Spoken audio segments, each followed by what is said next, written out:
نحمده ونستعينه ونستغفره ونؤمن به ونتوكل عليه ونعوذ بالله من شرور أنفسنا ومن سيئات أعمالنا من يهده الله فلا مضل له ومن يضلله فلا هادي له ونشهد أن لا إله إلا الله وحده لا شريك له ونشهد أن محمدًا عبده ورسوله أما بعد فأعوذ بالله السميع العليم من الشيطان الرجيم بسم الله الرحمن الرحيم شهر رمضان الذي أنزل فيه القرآن هدى للناس وبينات من الهدى والفرقان فمن شهد منكم الشهر فليصمه ومن كان مريضا أو على سفر فعدة من أيام أخر يريد الله بكم اليسر ولا يريد بكم العسر ولتكملوا العدة ولتكبروا الله على ما هداكم ولعلكم تشكرون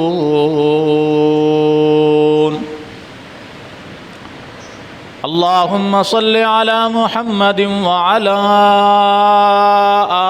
آل محمد كما صليت على إبراهيم وعلى آل إبراهيم إنك حميد مجيد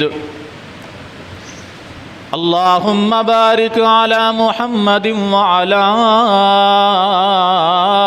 آل محمد كما باركت على إبراهيم وعلى آل إبراهيم إنك حميد مجيد رب اشرح لي صدري ويسر لي أمري واحلل عقدة من لساني يفقهوا قولي رب زدني علما اللهم انفعنا بما علمتنا وعلمنا ما ينفعنا وزدنا علما سبحانك لا علم لنا إلا ما علمتنا إنك أنت العليم الحكيم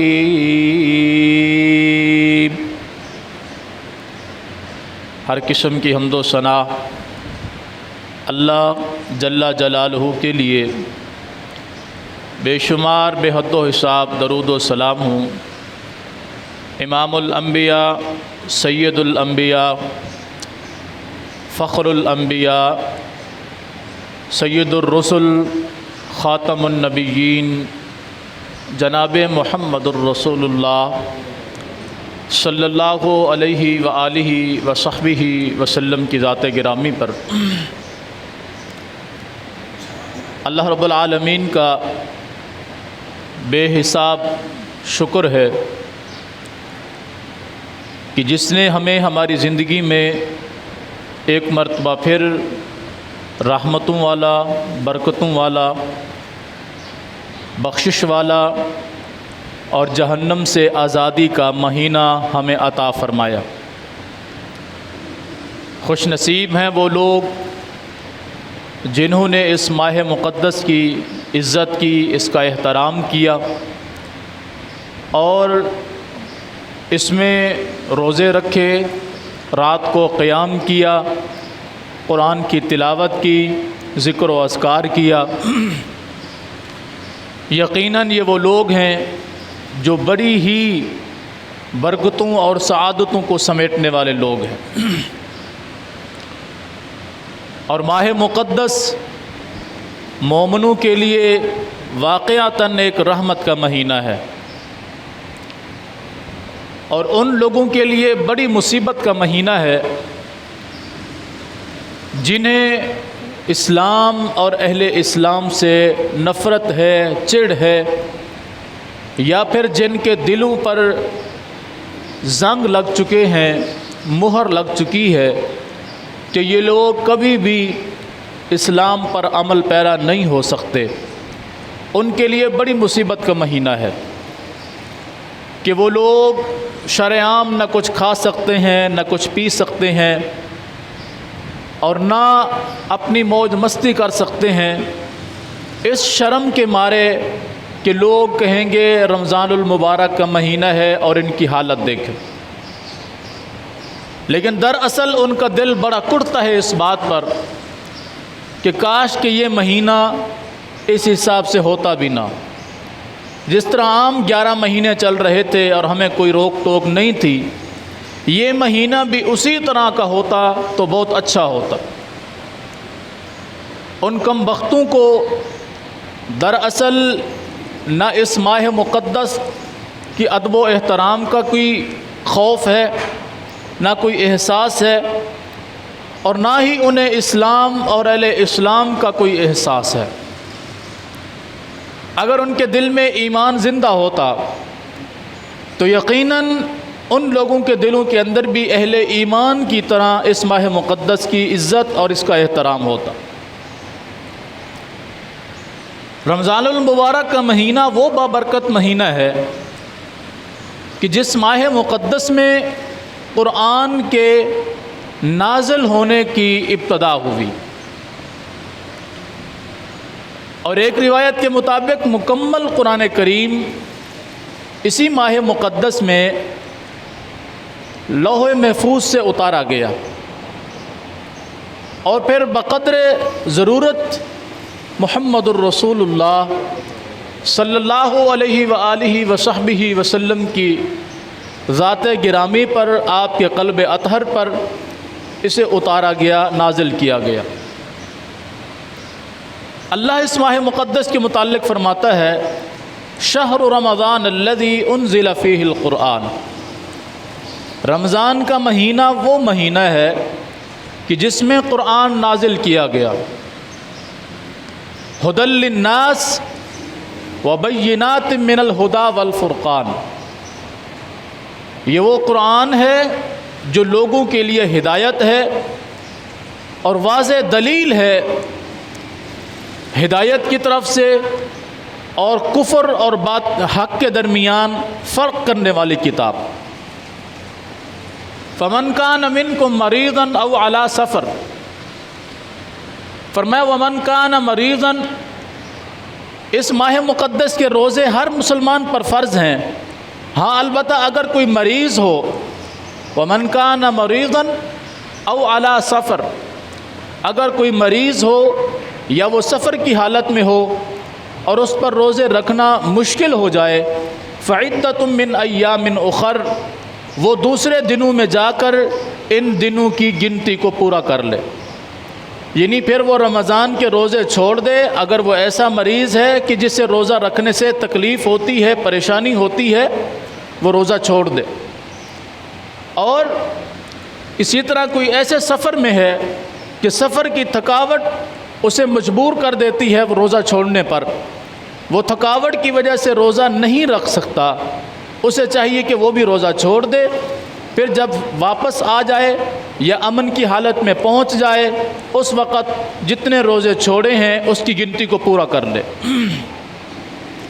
اللہ رب العالمین تمہارے ساتھ آسانی چاہتا ہے، یہ اللہ کے الفاظ ہیں، یرید اللہ بکم اليسر، اللہ تمہارے ساتھ آسانی چاہتا ہے، ولا یرید بکم العسر، اللہ تمہارے ساتھ تنگی نہیں چاہتا، تمہیں مشکل اور پریشانی میں نہیں ڈالنا چاہتا، تمہارے لیے آسانی چاہتا ہے۔ اگر یہ حکم اسی طرح ہوتا کہ مریض نے ہر حالت میں روزہ رکھنا ہے چاہے وہ جس حالت میں بھی ہو، تو یہ مریض کے لیے تنگی تھی یا آسانی تھی؟ تنگی تھی، کہ وہ مرض کے اندر بھی مبتلا ہے، بیماری سے بھی گزر رہا ہے، اور اللہ کی طرف سے حکم بھی ہے کہ لازمی طور پر روزہ رکھو، تو یہ انسان کے لیے تنگی تھی۔ اسی طرح اگر آدمی سفر میں ہوتا اور اللہ کا حکم ہوتا کہ لازمی طور پر روزہ رکھو، وہ سفر کی تھکاوٹ، بھوک اور پیاس کی شدت کی وجہ سے اس کے لیے روزہ رکھنا مشکل ہو جاتا، لیکن اللہ کا حکم ہوتا کہ روزہ رکھو تو یہ اس کے لیے مشکل تھی، تنگی تھی اس کے لیے۔ تو اللہ رب العالمین نے ڈھیل دی، فرمایا یرید اللہ بکم الیسرا، اللہ تمہارے ساتھ بھلائی چاہتا ہے، تمہارے ساتھ آسانی چاہتا ہے، تمہیں کسی مشکل میں نہیں ڈالنا چاہتا۔ وَلِتُكْمِلُوا الْعِدَّةَ وَلِتُكَبِّرُوا اللَّهَ عَلَى مَا هَدَاكُمْ، جب تم مرض سے صحت یاب ہو جاؤ، سفر سے واپس لوٹ آؤ، پھر اس عدت کو، اس دنوں کو، اس گنتی کو مکمل کر لو اور اللہ رب العالمین کا شکریہ ادا کرو۔ اس بات پر اللہ کا شکریہ ادا کرو عَلَى مَا هَدَاكُمْ کہ اس نے تمہیں ہدایت عطا فرمائی۔ آج دیکھیں دنیا میں کتنے ہی لوگ ایسے ہیں کہ جنہیں یہ پتہ ہے کہ ہم مسلمان ہیں، ہم مسلمان ہیں، ہمارے باپ دادا مسلمان تھے، خاندان والے مسلمان تھے، ہم مسلمان ملک میں رہتے ہیں، مسلمان علاقوں میں رہتے ہیں، یہاں لوگ نمازیں بھی پڑھتے ہیں، یہاں زکوٰۃ بھی ادا کرتے ہیں، یہاں لوگ روزے بھی رکھتے ہیں، یہاں دینی معاملات کے اندر لوگ بڑھ چڑھ کر حصہ بھی لیتے ہیں، لیکن ان بدبختوں کو یہ چیزیں نصیب میں نہیں ہیں۔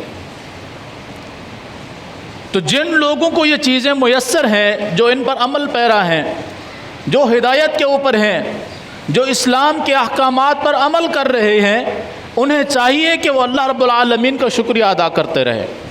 وَلِتُكَبِّرُوا اللَّهَ عَلَى مَا هَدَاكُمْ، اللہ کا شکریہ ادا کرتے رہو، اللہ کی بڑائی بیان کرتے رہو، اللہ کی تعریف کرتے رہو، عَلَى مَا هَدَاكُمْ، اس پر کہ جس پر اللہ نے تمہیں ہدایت عطا فرمائی ہے۔ کیوں؟ وَلَعَلَّكُمْ تَشْكُرُونَ، تم جب اللہ کا شکریہ ادا کرو گے تو شکر گزار بندے بن جاؤ گے، اللہ کی تعریف کرو گے شکر گزار بندے بن جاؤ گے، اللہ کی بڑائی بیان کرو گے شکر گزار بندے بن جاؤ گے، اللہ کی حمد و ثنا بیان کرو گے شکر گزار بندے بن جاؤ گے۔ اور اللہ قرآن کریم میں 13ویں پارے کے اندر ارشاد فرماتا ہے لَإِن شَكَرْتُمْ لَأَزِيدَنَّكُمْ، اگر تم میرا شکریہ ادا کرو تو میں تمہیں اور زیادہ دوں گا۔ جو کچھ پہلے تمہیں دیا ہے، اولاد کی شکل میں، مال کی شکل میں، عزت کی شکل میں، احترام کی شکل میں، دنیا کے اندر جو تمہارا مقام و مرتبہ ہے، اگر تم میرا شکریہ ادا کرنا شروع کر دو تو میں اس کے اندر مزید اضافہ کر دوں گا۔ لَإِن شَكَرْتُمْ لَأَزِيدَنَّكُمْ، اگر تم میرا شکریہ ادا کرو تو میں تمہارے معاملات کے اندر اور زیادہ اضافہ کر دوں گا۔ وَلَئِن كَفَرْتُمْ إِنَّ عَذَابِي لَشَدِيدٌ، اور اگر تم ناشکری کرو گے تو یاد رکھو میرا عذاب بھی بڑا سخت ہے۔ تو یہاں بھی اللہ رب العالمین یہی بات بیان فرما رہا ہے کہ وَلَعَلَّكُمْ تَشْكُرُونَ، تاکہ تم شکر گزار بندے بن سکو، اللہ کے فرما بردار بندے بن سکو۔ روزہ رکھ کر انسان کسی پر کوئی احسان نہیں کرتا، اللہ کی ذات پر بھی اس کا کوئی احسان نہیں ہوتا، وہ روزے دار دراصل اپنی ذات پر احسان کر رہا ہوتا ہے کہ وہ روزے کو اس کے احکامات کے مطابق پورا کرنے کے بعد وہ بندہ اللہ کی جنت کا مستحق ہو رہا ہوتا ہے۔ اس نے روزہ رکھ کر کسی پر کوئی احسان نہیں کیا۔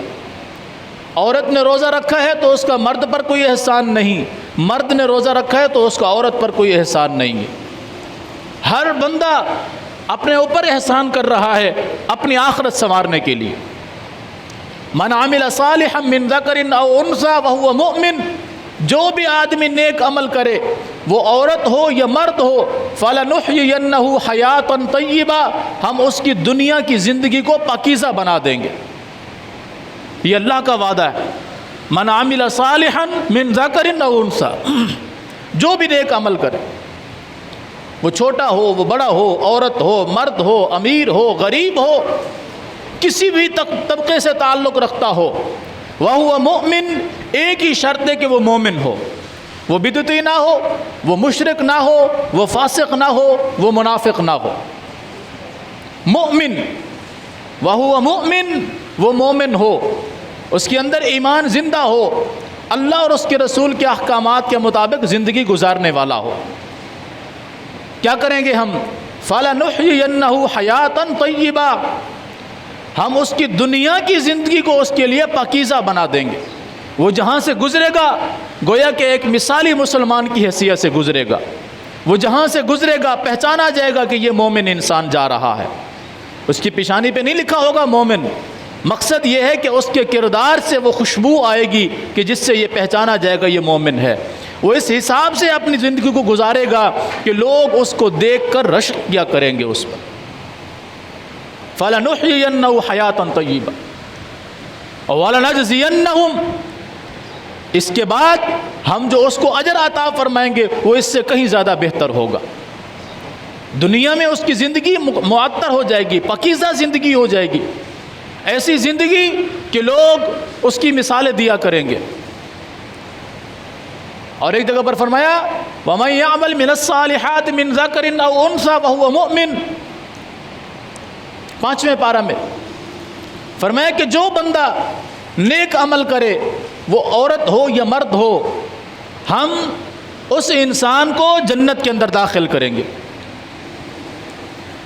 ہم اس کو جنت کے اندر داخل کریں گے اور اس پر ذرا برابر بھی ظلم نہیں کیا جائے گا۔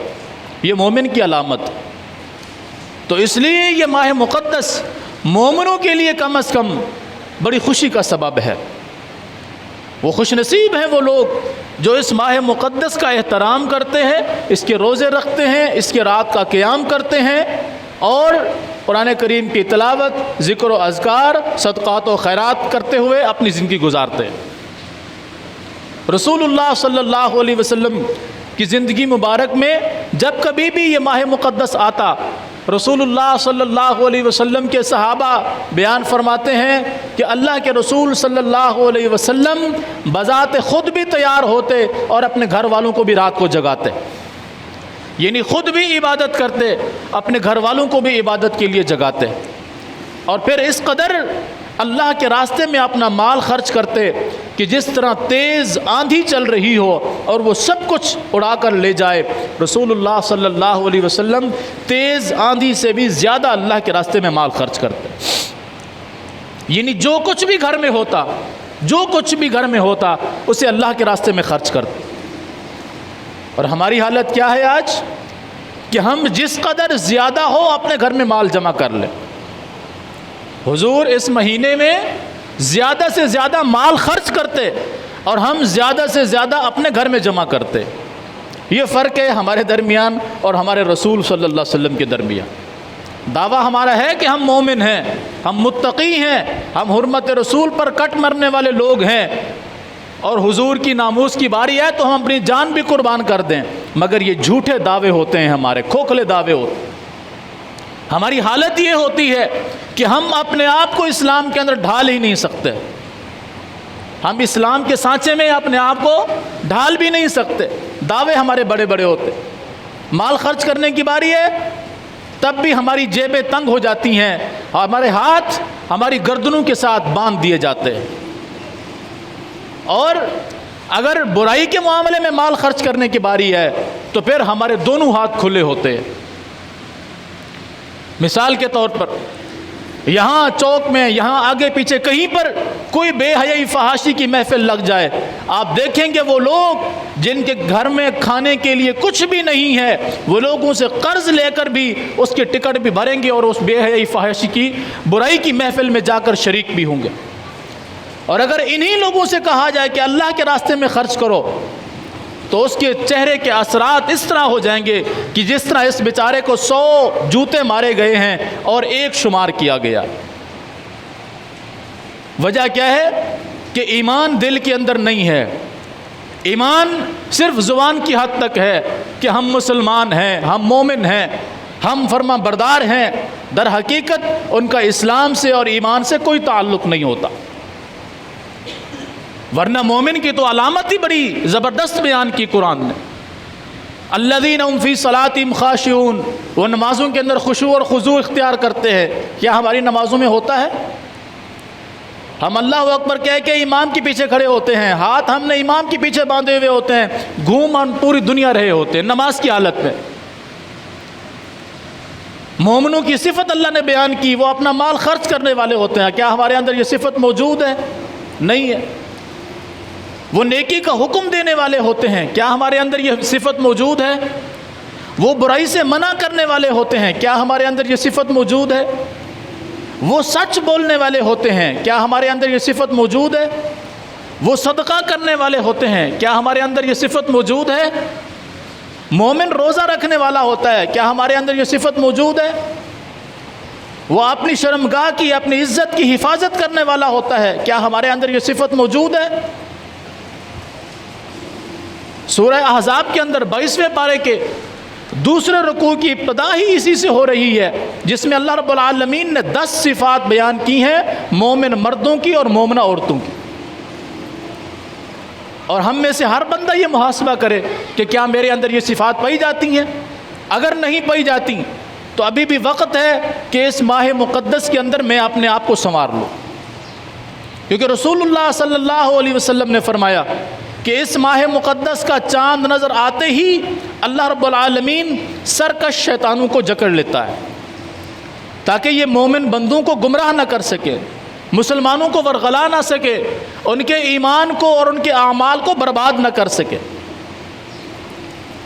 لیکن عجیب حالت یہ ہوتی ہے کہ یہ ماہ مقدس شروع ہو چکا ہوتا ہے اور ہم پہلے سے بڑھ چڑھ کر اپنے کردار کے اندر نمایاں ہوتے ہیں۔ جس طرح حاجی حج کرنے کے بعد گناہوں سے ایسے پاک ہو جاتا ہے کہ جیسے وہ آج ماں کے پیٹ سے پیدا ہوا، مگر ہماری حالت کس سے برعکس ہوتی ہے۔ ہم حج کرنے کے بعد آتے ہیں ڈبل بے ایمان ہو چکے ہوتے، کیونکہ ہمارے پاس لائسنس آ جاتا ہے حج کا کہ یہ حاجی صاحب ہے، یہ جھوٹ نہیں بولے گا، مگر وہ اس سے بڑا خبیث بن چکا ہوتا ہے۔ یہ حاجی صاحب ہے، یہ 2 نمبری نہیں کرے گا، یہ فراڈ نہیں کرے گا، یہ فلاں کام نہیں کرے گا، مگر وہ ساری صفتیں اس کے اندر پائی جا رہی ہوتی ہیں۔ اسی طرح نماز بے حیائی برائی سے منع کرتی ہے، مگر ہماری نماز ادا کرنے کے بعد ہماری حالت چینج نہیں ہوتی، اور پھر ہمیں لوگ تانا بھی دیتے ہیں کہ تم ابھی نماز پڑھ کے آ رہے ہو، تمہیں شرم نہیں آ رہی، تم جھوٹ بول رہے ہو۔ ہم میں سے بعض دفعہ ایسی بات کا سامنا کرنا پڑا ہے کہ نہیں کرنا پڑا کہ تم ابھی مسجد سے نکل کر آ رہے ہو، سچ سچ بتانا فلاں کام ایسا ہوا تھا، اور ہم دیکھ رہے ہوتے فوری طور پر ہماری حالت بالکل 200 ڈگری گھوم چکی ہوتی ہے کہ اب کیا کہوں میں، یہاں پر سچ کہتا ہوں تو ادھر سے عزت جاتی ہے، جھوٹ بولتا ہوں تو میرے پلے کچھ نہیں رہتا۔ ہم جھوٹ کو ترجیح دیتے ہیں، سچ کو نہیں۔ اسی طرح روزہ رکھنے کے بعد اگر ہماری حالت چینج نہیں ہوئی تو پھر اس روزے نے سوائے بھوک اور پیاس کے ہمیں کچھ نہیں دیا، کیونکہ رسول اللہ صلی اللہ علیہ وسلم نے فرمایا من لم یدع قول الزور والعمل به، جس بندے نے روزہ رکھ کر نہ جھوٹ چھوڑا، نہ فراڈ چھوڑا، نہ کوئی بری بات اس نے چھوڑی، جن چیزوں سے اللہ اور اس کے رسول صلی اللہ علیہ وسلم نے منع کیا تھا اور اس میں سے اس نے کوئی چیز نہیں چھوڑی، اس بندے کو سوائے بھوک اور پیاس کے کچھ نہیں ملنے والا۔ اللہ کو اس کی کوئی حاجت نہیں ہے کہ یہ بندہ بھوکا رہے، پیاسا رہے، کس حالت میں رہا ہے۔ یہ ایسے ہے جیسے جانور کا منہ صبح کو آپ باندھ دیں، شام کو کھول دیں، تاکہ صبح سے لے کے شام تک یہ کچھ کھا بھی نہ سکے، کچھ پی بھی نہ سکے۔ اس بندے نے اپنے ساتھ جانور والا سلوک کیا کہ اس نے اپنا منہ سی لیا کہ میں نے صبح اذان کے وقت سے لے کے مغرب کی اذان تک کچھ نہیں کھانا پینا، مگر اس نے اپنی آنکھوں کو نہیں روکا، اپنی زبان کو نہیں روکا، اپنے کانوں کو نہیں روکا، اپنے ہاتھوں کو نہیں روکا، اپنے جسم کے اپنے پورے اعضاء کو اس نے کنٹرول میں نہیں رکھا۔ یہ اس جانور سے بھی بری حالت میں ہے۔ جانور کا پھر بھی بندہ احساس کرتا ہے کہ یہ دھوپ میں کھڑا ہوا ہے، اس کو سائے میں باندھ دوں، کچھ نہ کچھ اس کو کھلا دوں، پلا دوں، مگر یہ بدبخت اس جانور سے بھی بری حالت کے اندر ہے۔ تو رمضان نے ہمیں سدھارنا تھا، ہمارے اندر سدھار پیدا کرنا تھا، تبدیلی پیدا کرنی تھی۔ قرآن کہتا ہے یرید اللہ بکم الیسر، اللہ تمہارے ساتھ آسانی چاہتا ہے، مشکل نہیں چاہتا۔ اگر مشکل چاہتا تو اس کا ہر حکم ہمارے لیے جبر کی حیثیت رکھتا، سختی کی حیثیت رکھتا، کہ تم مر رہے ہو تب بھی نماز پڑھو، تم بے ہوش ہو تب بھی نماز پڑھو، تم بے ہوشی کی حالت میں ہو تب بھی قرآن پڑھو، ناپاکی کی حالت میں ہو تب بھی قرآن پڑھو۔ یہ سب ہمارے اوپر سختیاں ہوتی، لیکن قرآن نے ہمارے لیے آسانی رکھی ہے۔ تم پاکیزگی کی حالت میں ہو نماز ادا کرو، پاکیزہ ہو قرآن کی تلاوت کرو، اور نشے کی حالت میں ہو، نیند کی حالت میں ہو، بیماری کی حالت میں ہو، تم پر فلاں فلاں چیزیں جو ہے وہ رخصت ہیں جب تک کہ تم صحت یابی کی طرف نہ آ جاؤ۔ ہم پھر بھی اللہ کا شکر ادا نہیں کرتے، ہماری حالت جوں کی توں رہتی ہے، گویا کہ ہم نے اللہ پر احسان کیا ہوا ہے۔ در حقیقت اللہ کا ہم پر احسان ہے۔ رسول اللہ صلی اللہ علیہ وسلم کے صحابہ دعا کیا کرتے تھے، لولا ان ہدان اللہ، اگر اللہ تعالیٰ ہمیں ہدایت نہ دیتا لزللنا عن سواء السبیل، ہم تو سیدھے راستے سے گمراہ ہو جاتے۔ یہ صحابہ دعا کیا کرتے تھے۔ اس رب کا شکر ہے جس نے ہمیں ہدایت عطا فرمائی۔ کیوں؟ اس سے پہلے ہم قتل کرتے تھے، بدکاری کرتے تھے، چوری کرتے تھے، ڈکیتی کرتے تھے۔ اس رب نے ہمیں رسول اللہ صلی اللہ علیہ وسلم کی زندگی میں بھیج کر رسول اللہ صلی اللہ علیہ وسلم کی چہرہ اقدس کا دیدار کرا کے ہمارے اوپر جہنم کو حرام کر دیا۔ اور ہماری حالت کیا ہے کہ ہم مسلمان ہیں، مومن ہیں، سب کچھ ہیں، اس کے باوجود ہم اللہ کے دین سے دور ہیں۔ میرے بھائیوں، رمضان المبارک کا مہینہ اگر یہ مہینہ ہمیں سدھار کر نہیں گیا تو یقیناً ہم اپنے آپ کو خسارے کے اندر ڈالے ہوئے ہیں۔ آخری حدیث، رسول اللہ صلی اللہ علیہ وسلم نے فرمایا، آپ سیڑھی پر چڑھ رہے تھے، ممبر پر تشریف فرما رہے تھے، آپ نے سیڑھی پر قدم رکھا، اللہ اکبر آمین کہا، پھر دوسری سیڑھی پر قدم رکھا، پھر آمین کہا، پھر تیسری سیڑھی پر قدم رکھا، پھر آمین کہا۔ اور یہ آمین آمین آمین آپ کی عموماً زندگی سے غیر معمولی تھا کہ آپ نے پہلے ایسا کبھی نہیں کیا تھا۔ آپ ممبر پر تشریف فرما ہوتے، سلام کہتے اور پھر واعظ و نصیحت شروع فرما دیتے، یا لوگوں کے سوالات ہوتے ان کے جوابات دیتے، یا لوگوں کی خوابوں کی تعبیر ہوتی آپ وہ بتاتے۔ لیکن آج خلاف معمول، آپ ممبر پر چڑھے تو آمین آمین آمین کہا۔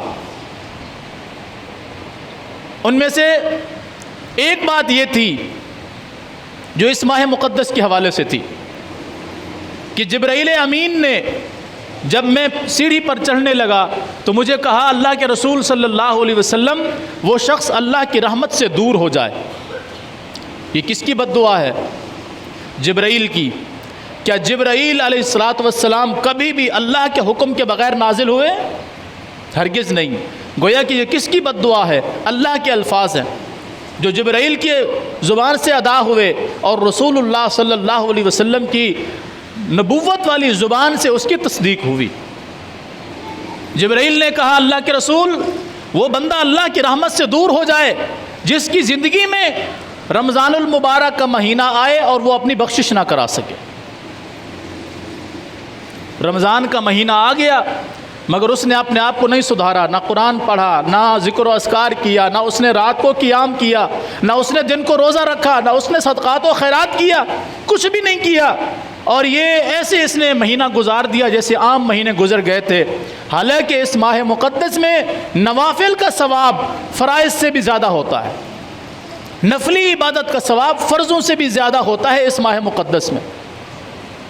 تو فرضوں کا کیا حساب ہوگا؟ مگر اس بندے نے اس رمضان المبارک کو ایسے ہی گزار دیا۔ تو جبرائیل کہتے ہیں، اللہ کے رسول، وہ بندہ اللہ کی رحمت سے دور ہو جائے جس نے ماہ مقدس کو اپنی زندگی میں پایا اور اپنی بخشش نہیں کرا سکا۔ اللہ کے رسول صلی اللہ علیہ وسلم فرماتے ہیں، مجھے جبرائیل کی یہ بد دعا اتنی زبردست لگی کہ واقعتاً وہ بندہ اللہ کی رحمت کے قابل ہی نہیں ہے۔ میں نے اس پر آمین کہا کہ ہاں واقعتاً وہ بندہ اللہ کی رحمت سے دور ہی رہنا چاہیے۔ آج ہم اپنے معاشرے میں دیکھیں کہ بذات خود ہم بھی اس میں شامل ہیں کہ نہیں؟ کیا ہم جبرائیل کی اس بد دعا میں شامل ہیں؟ اگر تو ہم جبرائیل علیہ السلام کی اس بد دعا میں شامل ہیں تو ہم جیسا بدبخت پھر کوئی نہیں ہے۔ اور اگر ہم اس دعا سے بچے ہوئے ہیں کہ ہم نے رمضان المبارک کا احترام کیا، اس کے روزے رکھے، رات کو قیام کیا، دن کو تلاوت کی، ذکر و اذکار کیا، صدقات و خیرات کیے، تو یقیناً ہم کامیاب لوگوں میں سے ہیں۔ اور پھر ہم اس بد دعا میں شامل نہیں ہیں جس کی تصدیق رسول اللہ صلی اللہ علیہ وسلم نے کی ہے۔ دو الفاظ جبرائیل کے اس بد دعا میں اور ہیں، وہ انشاءاللہ اگلے جمعے بیان ہوں گے۔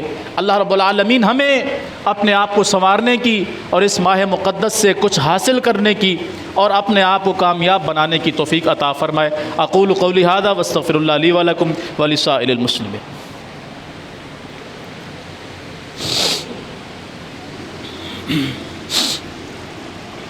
الحمد للہ نحمدہ